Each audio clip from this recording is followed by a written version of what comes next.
এনেদৰে এইখন যিখন গেট আছিলে গেটখন ভাঙি পৰিছে আৰু দীৰ্ঘ সময় ধৰি বৰ্তমানে এই যিটো পথ আছে অৰ্থাৎ শিলচৰ শ্ৰীভূমি সংযোগী পথ সেই পথছোৱা বন্ধ অৱস্থাত আছে। আমি দেখুৱাইছোঁ এই মুহূৰ্তত দ্ৰুতকালীন তৎপৰতাৰে সেই গেট আচলতে ভাঙি দিয়াৰ কাম চলিছে। এফালে যদি এখন চেন্ট্ৰ বাহন আছে, আনফালে সেইফালে যদি দেখুৱাই মান্নাই সেইফালে অটোৰিক্সা তলৰ ফালে যদি দেখুৱাই ভালকৈ অটোৰিক্সা এখন আছে, এফালে অটোৰিক্সা এখন, এফালে এখন চেন্ট্ৰ গাড়ী বাইক আছে।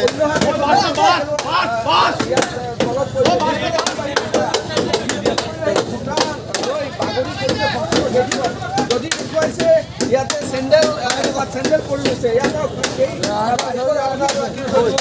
চেণ্ডেল আছিলে সেই চেণ্ডেল আমি দেখুৱাইছোঁ। এয়া হৈছে ধুমুহাৰ তাণ্ডৱ আৰু আমি দেখুৱাই গৈ আছোঁ যে ধুমুহাৰ ফলত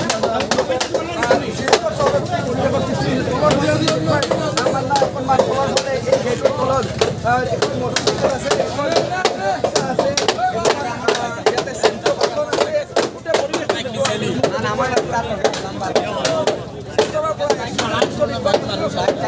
সন্ধিয়া প্ৰবল ধুমুহা